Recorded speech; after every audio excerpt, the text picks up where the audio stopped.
So hello guys, welcome to my video for today. So gawa lang ako ng maikling video. So ito, gagawa lang ako ng maikling survey kung magkano plane ticket ngayon sa Dubai to Manila.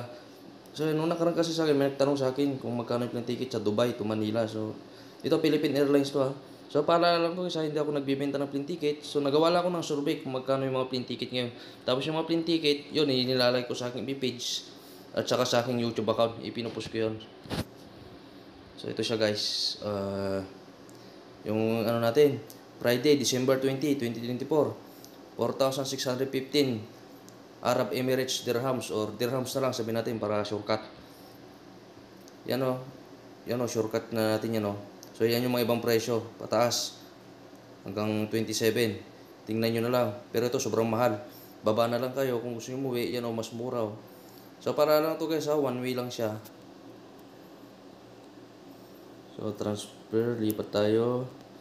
So January naman tayo, 2025, January 10.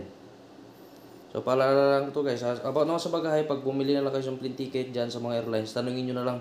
Pero karamihan talaga ng bagahe, pag Philippine Airlines, dalawang bagahe na tag 23, total of 46, tapos isang 7 kilo na hand carry, total of 53 kilos lahat. So i-check nyo lang. So ayan o, January 10. 1,795 dirhams. So ito yung mga presyo ng iba. So halos pare-parehas, mas mura kay pero yung iba ang mahal. So yan, itignan nyo na lang siya guys ha. So yan. Ipat naman tayo sa bago Valentine's Day. Ano ba? 10. Ito para sigurado. Nangangati yung ulo ko. So yan. So ito nga siya 1,505 Arab Emirates dirhams. So ito siya halos pare-parehas ang presyo. Kunti lang ang diferensya. Tingnan natin yung iba. Kunti lang din pataas siya pababa. So ayan siya guys. So tingnan nyo na lang yung niya. So, ngayon lipat naman tayo sa March.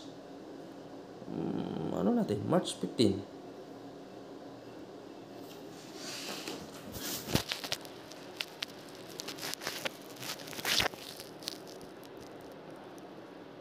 Yan kita mo, ito, lumalabas yung bagahe niya. Dalawang pieces, 23 kilo. So, ito na tayo sa price, 1,625 dirhams. Yung iba, walang price yung 14. Yung March 14, tsaka 16. So, ito yung iba, kunti lang diferensya. So, tingnan nyo na lang siya ulit, guys. So, yan siya, 1,600. More or less, 1,600 to 1,500 dirhams lang. Karamihan ng presyo ng buwan na yun. Ngayon, punta naman tayo sa April 10. Yan na. Hop. Yan 1,710 dirhams. Yung Friday na, Thursday, yung 10, yung 11, 1,930 dirhams. So, yan tignan nyo na lang. Halos, hindi naman, kunti lang din naman ang diferensya. More or less, 1,800 lang. 1,700 SR. So, punta tayo sa May. Bago birthday ko, kasi May birthday ko, May 8. Nangangati yung mukha ko. So, yan siya guys. 1,710 dirhams. Yan tingnan nyo mga ibang price niya. Medyo mas mura siya. Ayan. So, ibalik natin. Punta naman tayo ngayon sa sa June. Ano natin? June 4. Ano bang mada? Sige, June 10 ulit. Shoutout pala sa mga kababayan natin dyan sa Dubai or sa United Arab Emirates. So, ayan 2 pieces. So, ito siya 1,510. So, ayan So, ito siya. More or less lang, hindi siya abot ng 2,000 na dirhams. So, yun lang yung niya.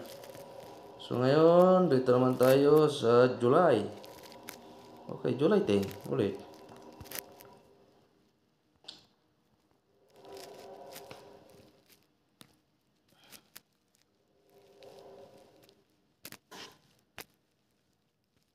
So, ayan siya. 2,210. Yan lang, mahigit sa 2,000.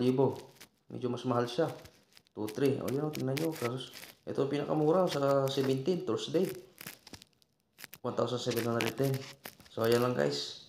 So hanggang dyan ang aking video for today guys. So ito sinorbi ko lang to ha. Paalala lang guys ha ulit. Hindi ako nagbibenta ng plane ticket. Nagsusurvey lang ako. So hanggang dyan lang ang video for today guys. Maraming salamat guys hanggang sa aking masusunod na video.